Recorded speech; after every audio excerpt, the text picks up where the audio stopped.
নমস্কার, কেমন আছেন সবাই? আমার আরও একটি নতুন ভিডিওতে আপনাদের সকলকে জানাই স্বাগত। আজ আমাদের ঘরে বানানো হচ্ছে গাজরা ভাজা। গাজরা ভাজা এটা আমি বানাতে জানি না, এটা আমার মাই বানাচ্ছে। তো এর জন্য লাগবে গাজরার দুধ, গুড় আর উনান বা গ্যাস।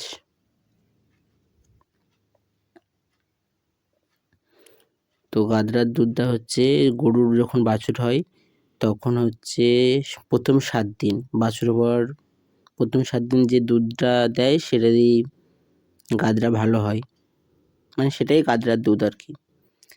এই আমাদের যার কাছ থেকে দুধ নেওয়া হয় তাদেরই গরুর বাছুর হয়েছে, তারাই এই দুধটা আমাদেরকে দিয়ে গেছে।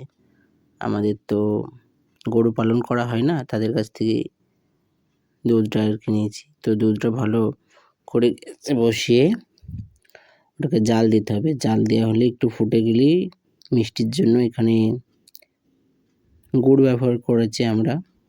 তো আপনারা চাইলে জিগরি পাউডারও অবশ্যই ব্যবহার করতে পারেন।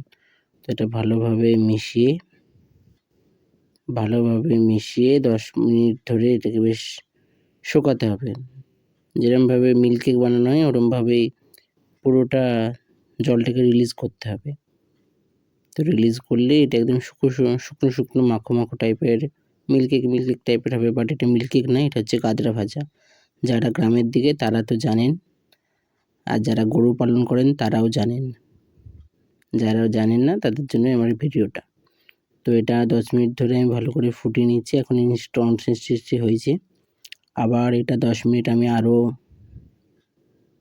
নিয়ে নিলাম। তো একদম জলটা অলমোস্ট আমার শুকিয়ে গেছে। তো এটা আর একটু হবে, এটা আরও 5 মিনিট আমি বেশ নিয়ে নিলাম। এবারে ইন্ডাকশানটা অফ করে দিলাম। তো অফ করে এবারে হচ্ছে এটাকে একটু ভালো করে বিট মেরে নেব, মানে ভালো করে আরও জলটাকে শুকিয়ে একটু টানা হয়ে যাবে। তো এবার হচ্ছে আমি পরিবেশন করে দিলাম গাজরা ভাজাটা, খেতে খুবই ভালো হয়। আজ তাহলে ভিডিওটা এখানেই থাক। সবাই ভালো থাকবেন, সুস্থ থাকবেন, আবার দেখা হবে পরে।